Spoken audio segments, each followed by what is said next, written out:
De 24 anos de idade, era procurado pelas autoridades desde segunda-feira. O seu ADN foi encontrado nos apartamentos utilizados para a preparação dos ataques de Paris, onde terá ajudado a planear os atentados bombistas e a preparar os explosivos. Com o nome falso de Sofiane Kayal, alugou uma casa em Olvelage, local onde foram preparados os atentados de Paris. Foram também identificados os irmãos Khalid e Ibrahim, de 27 e 30 anos respectivamente, como sendo os dois bombistas suicidas responsáveis pelo atentado no aeroporto de Bruxelas, avança a televisão belga RTBF. Os dois irmãos tinham registro criminal e eram procurados pela polícia.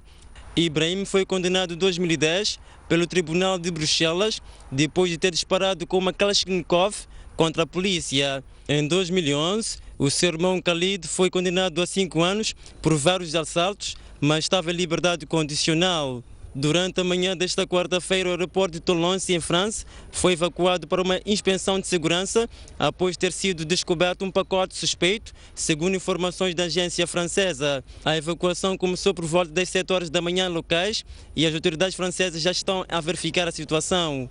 O primeiro-ministro francês Manuel Valls afirmou na manhã desta quarta-feira que é necessário reforçar o controle das fronteiras externas da União Europeia, considerando que a Europa fechou os olhos às ideias extremistas do salafismo. Foi marcado um minuto de silêncio para as 12 horas de Bruxelas, 13 horas de Moçambique, em homenagem às vítimas dos atentados do dia 22 de março.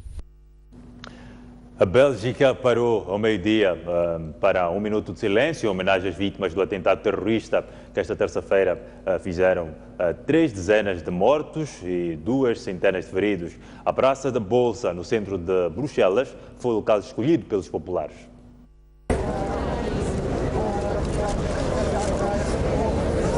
A sede da Comissão Europeia, a escassas centenas de metros de um dos locais onde os terroristas semearam a morte, serviu de palco à homenagem que reuniu o presidente da Comissão, Jean-Claude Juncker, os reis dos belgas, Filipe e Matilde, o primeiro-ministro da Bélgica, Charles Michel, e o chefe do executivo francês, Manuel Valls. No aeroporto de Zaventem, onde explodiram as primeiras bombas, também foi prestada uma homenagem às vítimas do fanatismo salafista.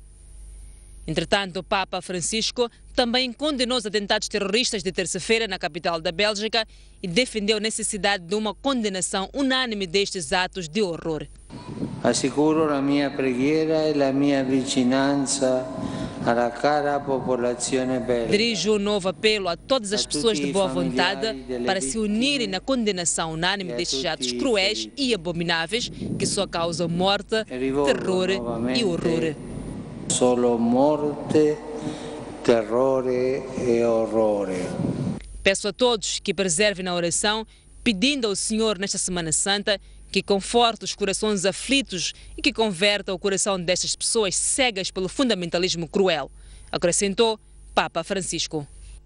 A Unicef, juntamente com o governo do Malawi, estão a conduzir uma experiência baseada no uso de drones para reduzir os tempos de espera dos resultados do teste HIV. Nesta primeira fase, a experiência é com crianças que vivem em zonas rurais.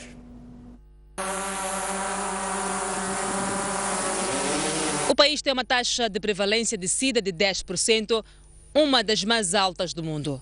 Atualmente, pode levar quase 2 meses até que as amostras de sangue saiam de uma unidade de saúde para um laboratório e se consiga comunicar os resultados ao país. Há muitos atrasos no processo de levar as crianças seropositivas até ao tratamento. Eles precisam de vir fazer o teste o mais cedo possível, de preferência antes dos 2 meses, entre 6 e 8 semanas. Os testes de sangue têm de vir das instalações de saúde para um dos 8 laboratórios do país. Com a nova experiência baseada no uso de drone, consegue-se transportar até 250 testes ou 1 kg de amostras de uma só vez. O primeiro teste de sucesso realizou um voo de 10 km. Fez uma viagem de um centro de saúde comunitário para o laboratório do hospital na capital Lilongwe.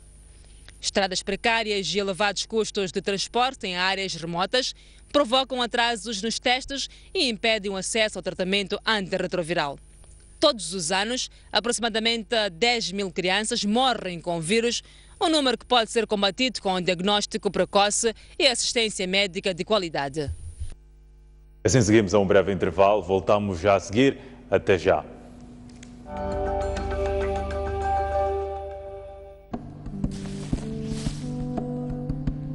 Reduzem os níveis de precipitação e aumenta a vulnerabilidade das populações. Vamos brincar.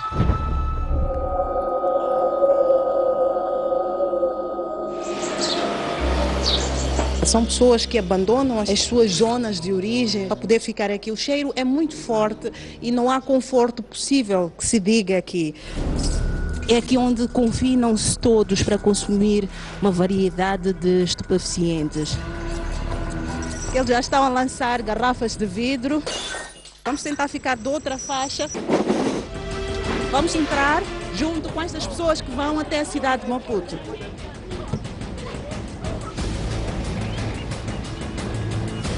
Olá, eu sou a Selma Inocência, junte-se a mim no Grande Plano, aqui na STV.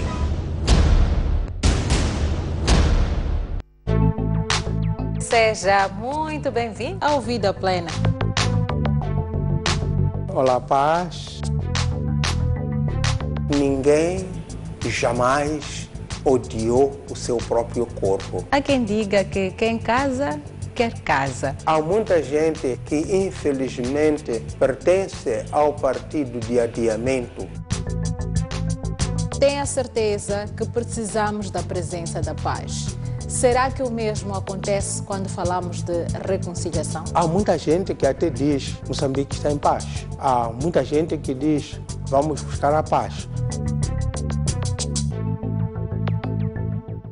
Você sempre pergunta o que aconteceu, quando, como e porquê? Respondemos sem discriminação dos autores e do local do acontecimento. Nas cidades ou nos bairros, nas localidades ou nos distritos, no país ou no mundo. Sempre tem uma história que você quer ouvir. E nós contamos. Com rigor e isenção. Imparcialidade e transparência. Fazemos isto há 2 anos. Com compromisso e verdade. Sempre aprimorando a qualidade. Porque na STV Notícias, nós somos por si. 2 anos. STV Notícias. Informação 24 horas. Estamos de volta para a noite informativa.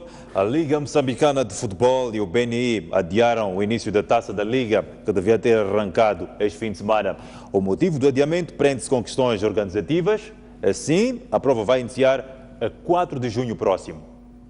A taça da Liga BNI, que devia ter iniciado a 19 de março passado, só arranca em junho. A Liga Moçambicana de Futebol, organizadora da prova, e o BNI, patrocinador oficial, estão na fase final da preparação da prova nos aspectos organizativos e logísticos. A taça da Liga está prevista para começar na semana em que Moçambique iria se deslocar a Gana para fazer o jogo de qualificação para Gabão. Acontece porém que o jogo de referência que teria sido no 19 e vai acontecer no dia 24 em Gabão, em Gana nesse caso. E a taça da Liga em si, neste momento, não vai acontecer naquela que estava prevista, porque estamos num momento em que estamos a fechar os processos ainda. Estamos numa altura em que estamos a preparar o arranque da competição nesse caso. Vamos ter encontros numa fase final junto com o patrocinador oficial, que é o BNI, e nós asseguramos que no mês de junho já terá o seu devido arranque. Enquanto em junho os Mambas estiveram envolvidos na Taça COSAFA e nas qualificações para o CAN 2017, o que vai culminar com a paragem do Moçambola, a Taça da Liga vai intercalar os fins de semana com a Taça de Moçambique, continuando as equipas em rodagem dos jogadores. E haverão jogos ao meio de semana para permitir que a data do término do Moçambola não seja prejudicada. O que nós estamos a fazer aqui, os jogos que aconteceram neste mês, que são da Taça da Liga BNI, no mês de março, vão acontecer no período em que Moçambique estará envolvido no torneio COSAFA. Então, quer dizer que aquelas datas do mês de junho estarão preenchidas com essa terceira competição nacional que é a Taça da Liga BNI. Praticamente não haverá nenhuma paragem. Enquanto estiver acontecendo o torneio COSAFA, a Taça da Liga Benin vai acontecer. Então, quer dizer, todo mês de junho estará preenchido pelas competições internas. Para dizer que a situação de jogo já vem ensinando a nossa cautelada. Está cautelado, desde o início está cautelado, porque nos anos passados, bem sabido, de que Moçambola somente tinha 14 clubes. A partir do momento que passamos de 14 clubes para 16 clubes, quer dizer que aumentamos mais 4 jogos. Isso que acontece no mesmo período, no mesmo intervalo, que é o intervalo de março a outubro. Então, tínhamos que fazer uma gestão de modo a enquadrar essas mais 4 jornadas. Aí fomos obrigados a colocar alguns jogos ao meio da semana, só para podermos acomodar as 32 jornadas. Ainda assim, o arranjo da época futebolística não vai trazer nenhum custo aos clubes, já que todas as despesas da taça da Liga estarão ao cargo do patrocinador oficial.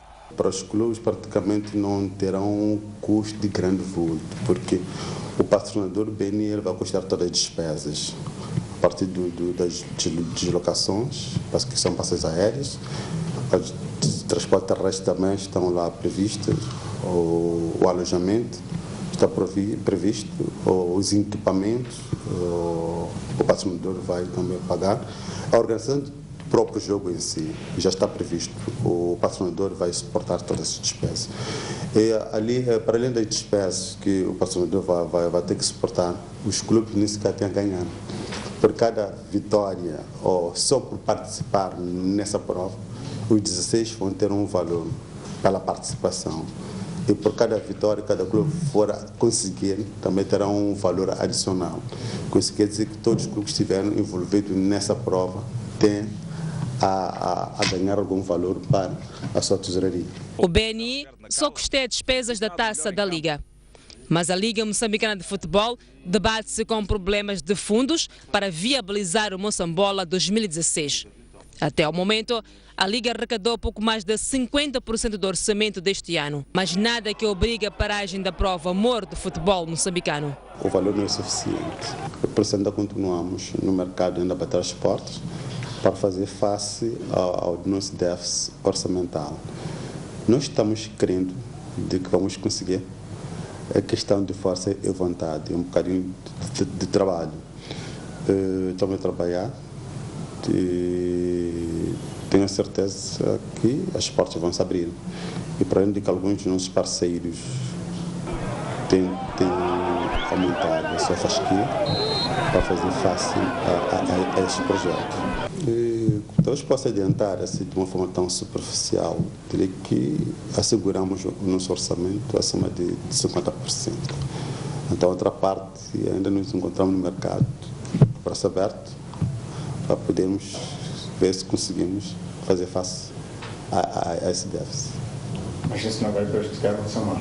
Prejudicar não vai prejudicar o Moçambola. Vamos trabalhar arduamente de modo que o Moçambola venha ter o seu termo sem que tenha nenhum subsídio. Um dos debates que continua a encher os corredores do futebol moçambicano é a eliminação das equipas moçambicanas das afrotaças, derivadas do início tardio do campeonato nacional e o seu término mais cedo. Marcelino Tovela diz que já há uma solução à vista a partir do próximo ano. Já temos mais ou menos uma das saídas, que é a taça da Liga Benin.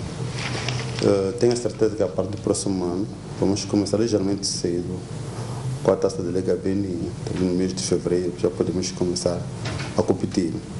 Por razão muito simples, porque no Moçambola temos vários patrocinadores, temos vários parceiros, e há muitos procedimentos que não podem ser atropelados. Que nós temos, depois do Moçambola, nesse caso, temos que preparar os relatórios. São relatórios de atividades e contas.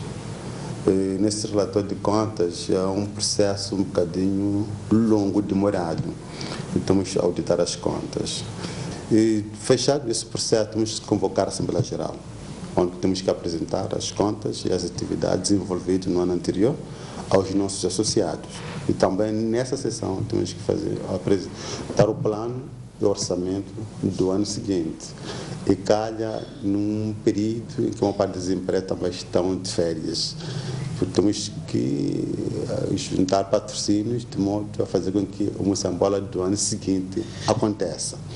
Então, era essa dificuldade que nós vínhamos a tendo.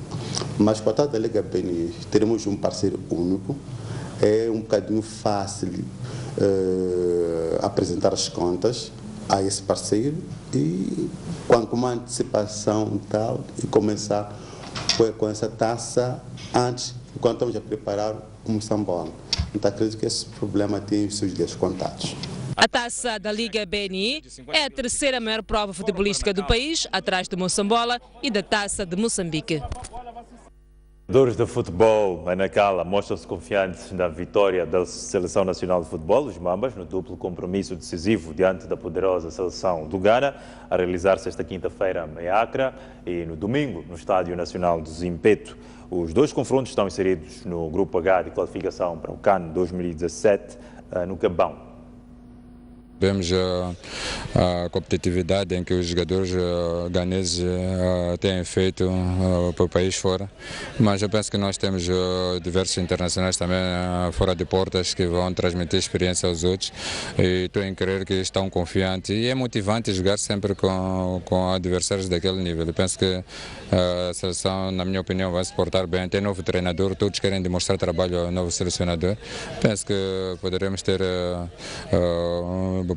termos bons resultados nesses dois jogos. Tudo está dependendo do empenho e da forma como vão encarar o jogo no seu primeiro tempo, fundamentalmente os primeiros minutos, não acusar muita responsabilidade, não acusar nervosismo, estarem calmos e saberem que realmente são capazes de vencer o jogo, tanto fora como dentro. Infelizmente há os que não podem estar por lesões, mas foi o grupo possível de ser escolhido e com a ajuda dos antigos treinadores que lá estiveram na seleção e com aqueles que estão hoje a fazer parte da equipe técnica, o gabinete técnico, creio que terá organizado este processo para que o Abel possa trabalhar com coesão, que tenha uma visão mais ampla do nosso futebol e conheça melhor os jogadores.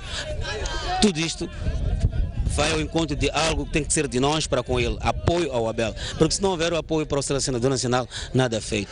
Tenho a consciência de que futebol é um jogo em que não há vencedores antecipados e é possível voltar de Accra com um bom resultado. Okay. Olhando pela convocatória, penso que o selecionador guiou-se pelos jogadores que achou que estão em melhores condições para compor a seleção, ou seja, os melhores jogadores que possam interpretar aquilo que é a filosofia dele, tendo em conta que é novo selecionador, é o primeiro jogo dele e acredito que do jogo de Accra poderá tirar as ilações, tanto as positivas como as negativas. Temos que ter tudo para termos um resultado satisfatório, que é um resultado positivo, e todos os jogadores também querem demonstrar com um novo treinador e ciente ele é capaz de contrariar tudo que nós temos conseguido há anos atrás.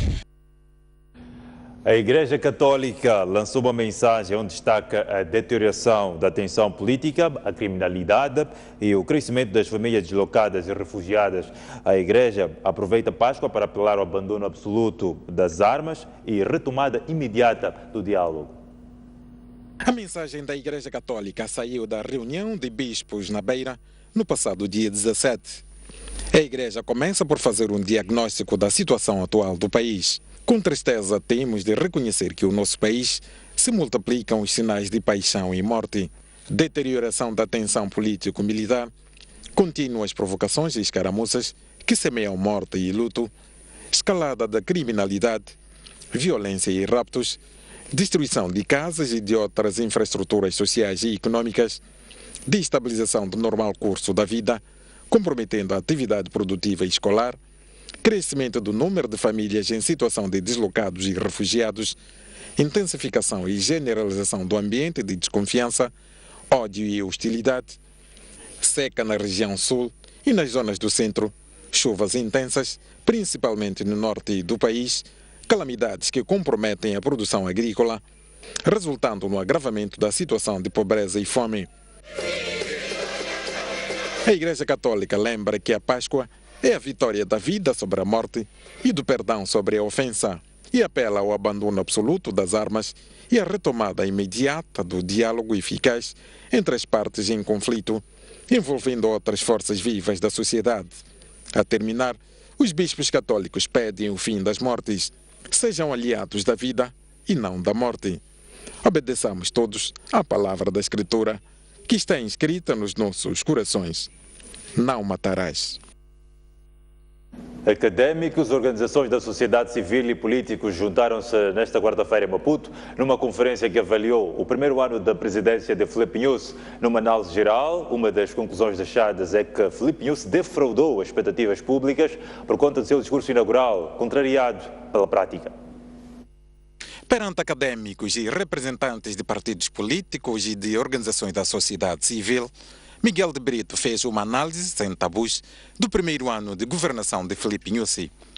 Falou do difícil contexto político, econômico e social em que Nyusi assumiu o poder, mas foi no seu discurso inaugural que se reteve para trazer a avaliação. O presidente Nyusi, ao tomar posse, proferiu o discurso inaugural que teve um grande impacto, não só nos meios mais interessados na política, mas de facto de uma forma geral na sociedade. Portanto, eu diria que muito provavelmente este discurso foi um discurso de vontade, mas que refletiu de alguma forma uma certa falta de experiência política.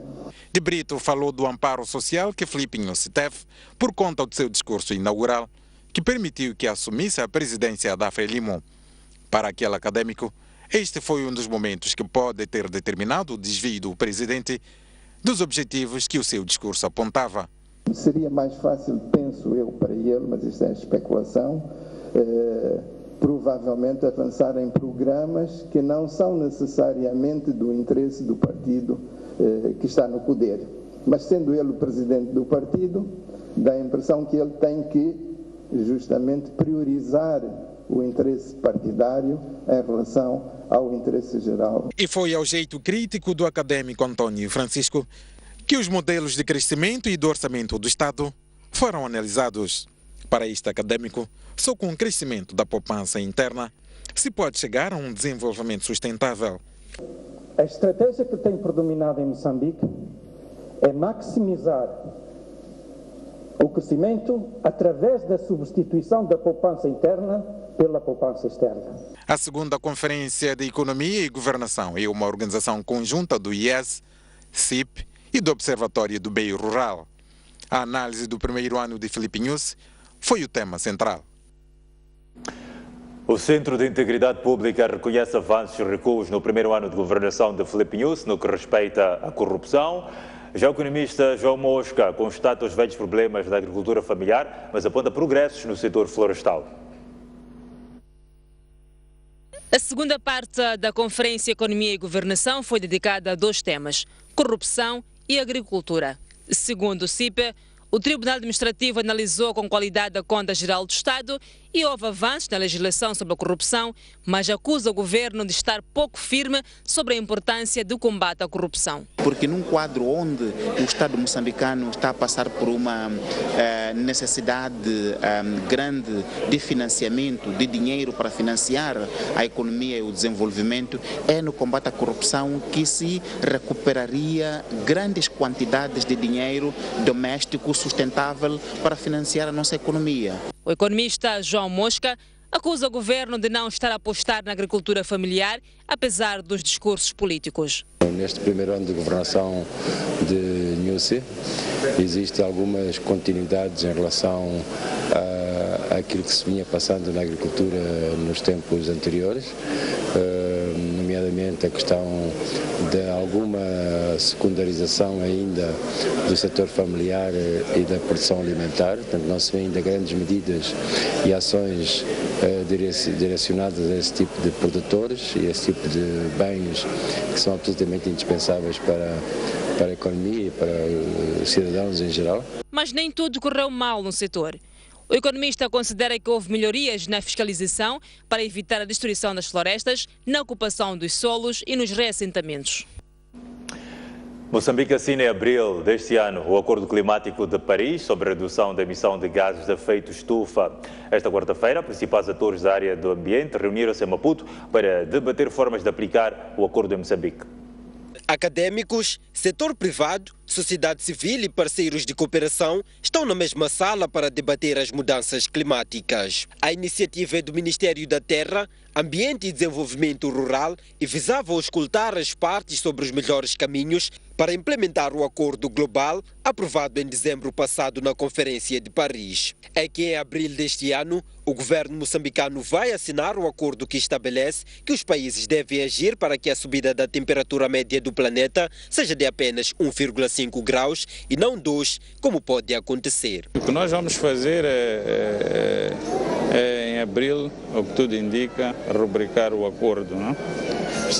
As Nações Unidas estão a organizar um momento em que os países podem começar a aderir.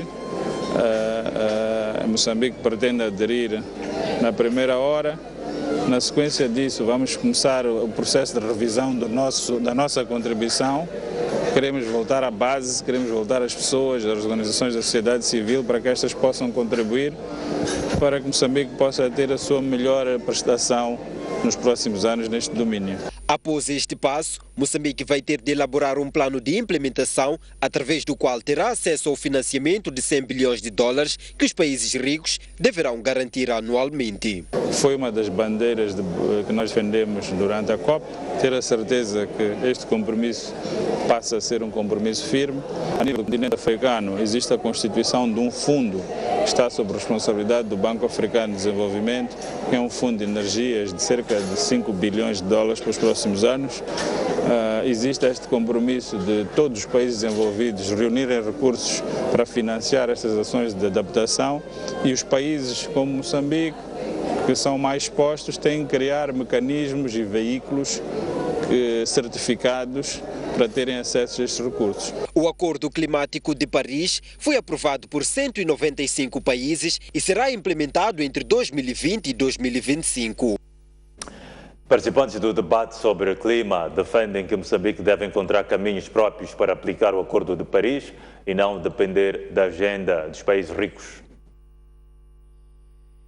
Um acordo e várias leituras. Com questões e contribuições, os participantes da conferência pós-COP21 responderam ao chamamento do governo para darem o seu ponto de vista sobre os caminhos que o país deve seguir para implementar o Acordo de Paris sobre o clima. É preciso não esperar por aquilo que são promessas dos países desenvolvidos. Isto vai nos levar tempo. Moçambique é o quarto país vulnerável do planeta, depois de Madagascar. Agora, aqui na Zona Sul, temos seca, que está a matar gado, porque não chove.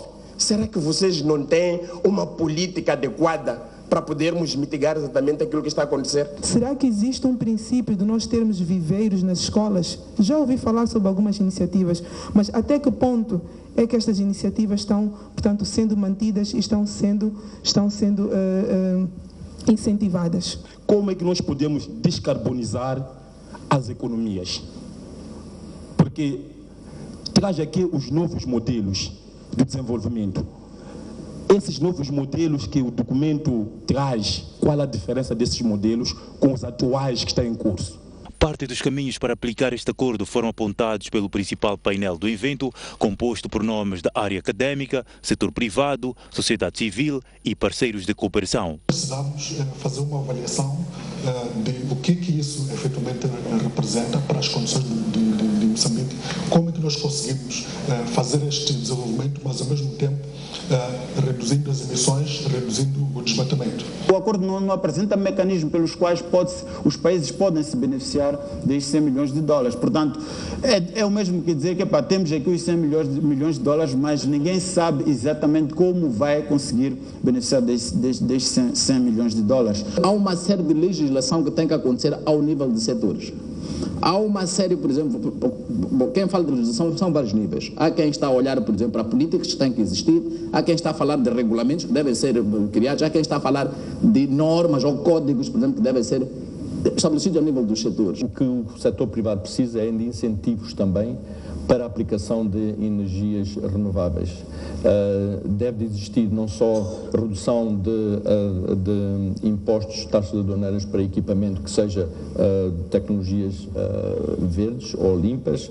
Um dos desafios do país é identificar as quantidades de emissão de gases de efeito estufa para definir quando precisa reduzir. O presidente de Portugal, Marcelo Rebelo de Sousa, visita Moçambique a maio próximo. A secretária de Estado dos Negócios Estrangeiros de Portugal está em Moçambique desde segunda-feira para preparar a viagem e discutir o reforço da cooperação. É a primeira visita de um membro do atual governo português a Moçambique. O objetivo é reforçar a relação política entre os dois países. A secretária de Estado de Negócios Estrangeiros e da Cooperação veio ao país criar condições para a realização de uma cimeira no fim deste ano e preparar a visita de maio do novo presidente português ao país. Esta minha visita serviu naturalmente para, por um lado, revisitar todo o nosso relacionamento bilateral, para ter uma série de encontros que me permitam melhor perceber o ambiente político em Moçambique. Teresa Ribeiro reuniu com o Ministro da Economia e Finanças e com a Vice-Ministra dos Negócios Estrangeiros e Cooperação para preparar o novo programa de cooperação entre os países para os próximos anos. Um dos assuntos abordados tem que ver com o atraso de pagamento da dívida do Estado ao Banco Português, chamado Caixa Geral de Depósitos. A principal dificuldade que existia tinha sobretudo a ver com o pagamento de juros da linha concessional e da linha de crédito e, portanto, essas foram as questões que organizou-se um calendário para a liquidação desses montantes e também para o capital que também estaria na mesma situação. A secretária de Estado também manteve encontros particulares com o vice-presidente da Assembleia da República e os chefes das 3 bancadas parlamentares. Celebrou-se ontem um Dia Nacional do Contribuinte. A data foi criada pela Autoridade Tributária de Moçambique e coincide com o dia em que a instituição completa 10 anos. Trata-se de um dia de reflexão sobre a importância do pagamento de impostos. Então, o meu cartão é esse. É assim como começou a cerimônia oficial do Dia Nacional do Contribuinte. O Ministro da Economia e Finanças exibiu o seu número único de identificação tributária que lhe permite pagar impostos como forma de sensibilizar aos presentes a seguirem o mesmo exemplo. De seguida, com um exemplo de uma família, explicou a importância do imposto. À medida que cada um dos membros da família começa a contribuir, ele também começa a ter a capacidade e o direito de exigir a forma como se gasta o orçamento.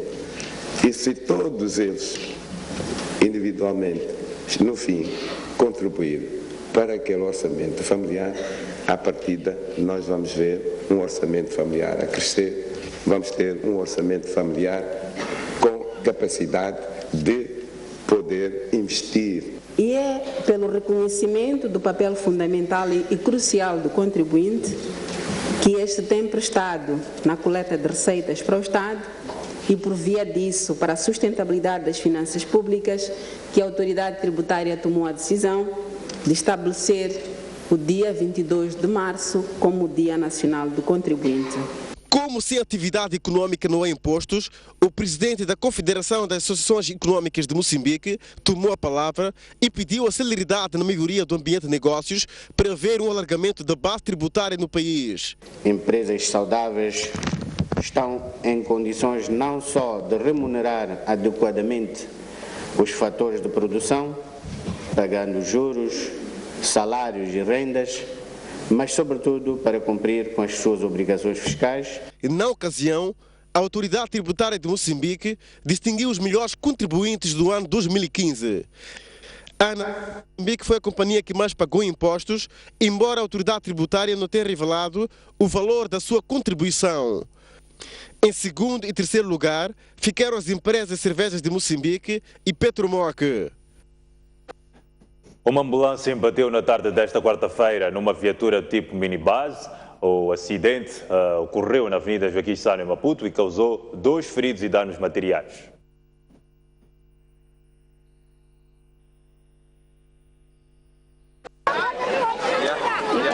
O acidente aconteceu um pouco depois das 15 horas e 30 minutos e envolveu uma ambulância e esta minibase da marca Nissan. O que terá acontecido aqui é que nós sabemos que esta é a hora da ponta e havendo congestionamento do lado dos carros que vêm da cidade para a cidade da Matola, a ambulância viu sem possibilidade de transitar naquela via, usou a contramão, sinalizando a sua marcha em direção ao Hospital Geral da Machava. E alguns carros foram cedendo a prioridade e deparou-se com a minibus, não se apercebeu do sinal, acho eu, não é? E foi contra a ambulância e bateu-se frontalmente. O acidente gerou ferimentos ao motorista da minibus e a um dos doentes que era transportados pela ambulância. O motorista da ambulância saiu ileso e diz que o acidente foi causado pelo automobilista da minibus. Então eu vinha da faixa ao contrário, por causa do engarrafamento do outro lado, com a sirene, com a buzina. Outros colegas dos carros sempre afastavam, porque eu entrei na praça da OMM, para cá. Então outros colegas afastavam, mas ele vinha embalado com o telefone a comunicar nas mãos. Não entendeu, não viu, nem sirene, não viu nada, nem buzina, nem nada. Eu tentei travar, mas como ele vinha embalado, logo chegou aqui, bateu-se. Quando a nossa equipe de reportagem abandonou o local, o corpo de bombeiros já estava a fazer os últimos trabalhos e a circulação das viaturas voltava à normalidade. O movimento na principal fronteira terrestre do país ainda é muito fraco, mas as autoridades prevêem que o fluxo cresça a partir desta quinta-feira. As fronteiras nacionais estão abertas 24 horas por dia, desde sexta-feira passada, para responder à Semana Santa.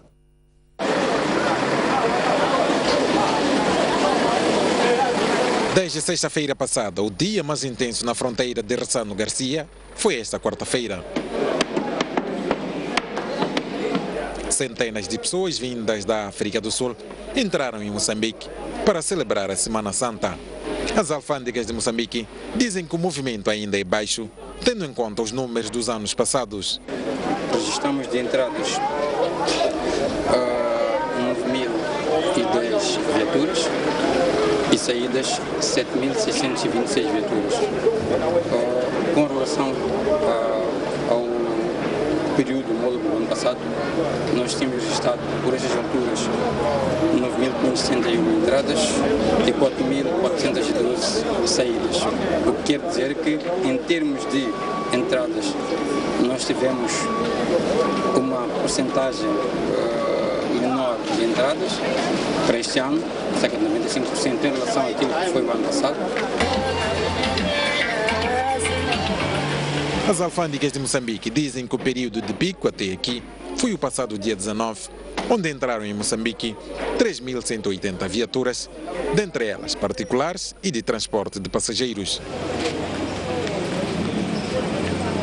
O dia de pico em termos de registro de movimento de viaturas foi o dia 19, sábado, em que nós tivemos um total de 5.684 viaturas que passaram pela nossa fronteira, das quais 3.180 foram entradas e 2.504 foram saídas. Este movimento foi ocasionado por uma situação anómala, é que do lado sul-africano nós tínhamos um feriado para segunda-feira, dia 21, e então os vários turistas aproveitavam e fizeram a ponte para o feriado longo, para o fim de semana longo e por isso tivemos este movimento acentuado.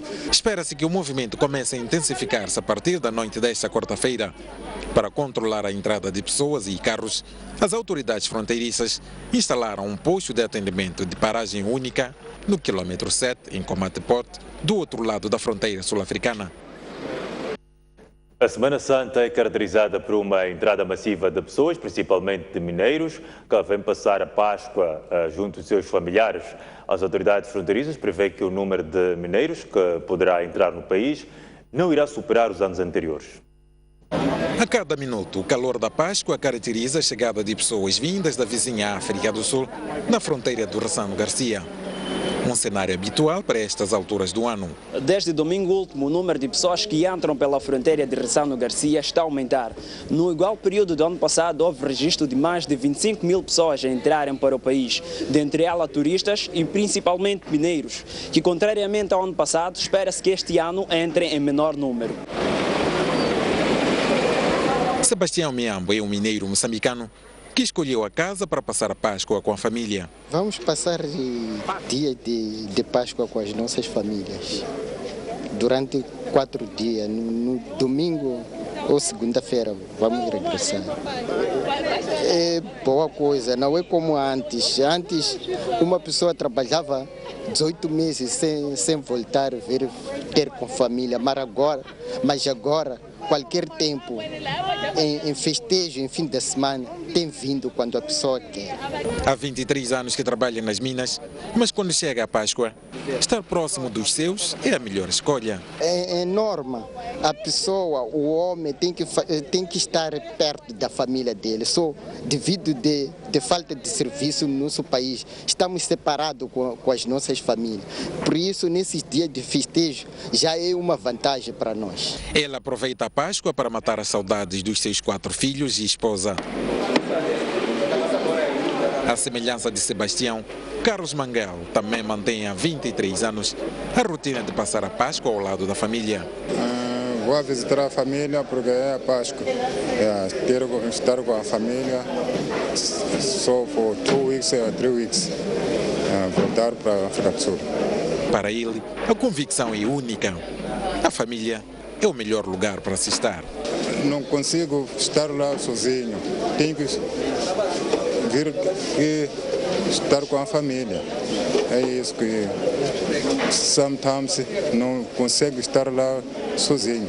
Prevê-se que na noite desta quarta-feira cheguem 1080 mineiros. A empresa Cervejas de Moçambique investiu $2 milhões americanos na construção de uma fábrica de produção de uma bebida não alcoólica.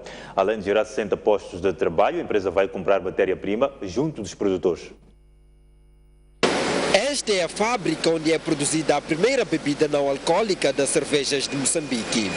O investimento orçado em $2 milhões norte-americanos inclui a compra de máquinas e matéria-prima. Por tratar-se de uma bebida produzida na base de milho, espera-se que o investimento contribua para a economia do país. O Suprema Hill vai beneficiar alguns milhares de agricultores que produzem milho, bem como as suas famílias, ampliando a base de insumos que a CDM atualmente já adquire localmente em meticais.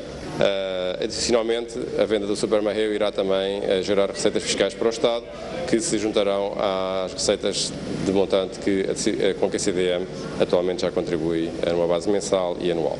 A cervejeira assegura que a seca severa que condiciona a cultura do milho não influenciará negativamente a produção da bebida. Diversificamos as fontes de abastecimento de forma a estar menos exposto também a estas variações climáticas. A Cervejas de Moçambique é das empresas que mais impostos paga ao Estado, tendo sido o segundo maior contribuinte em 2015. Populares do distrito de Mecuburi, província de Nampula, especial de informação no Noite Informativa. Até já.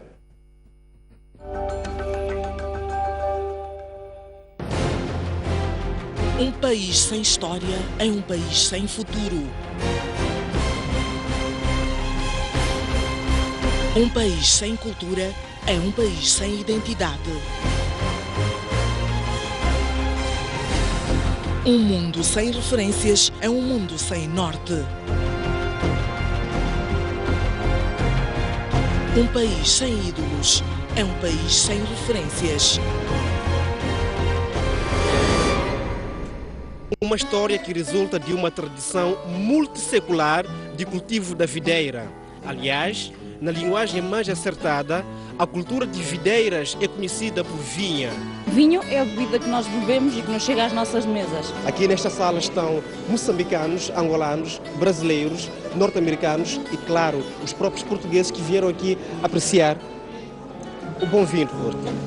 É fundamental preservarmos isto, a história tal como ela é, os factos. Pesquisamos os ângulos e alargamos as abordagens de uma variedade de temas. No grande plano.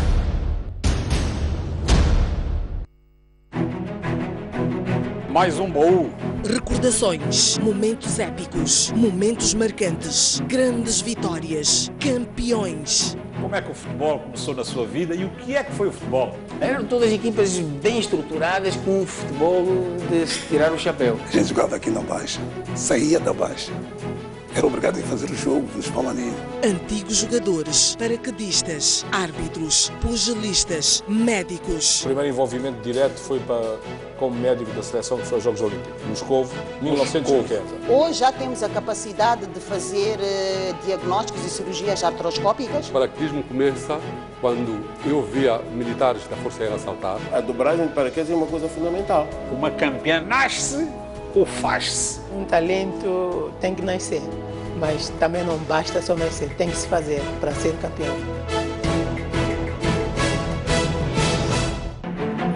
Um grande abraço de parabéns à STV pelo seu segundo aniversário.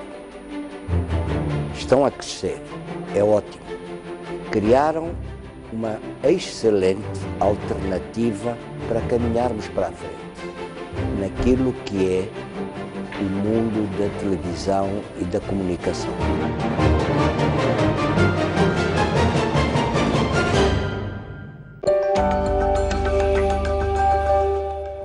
Estamos de volta para a noite informativa.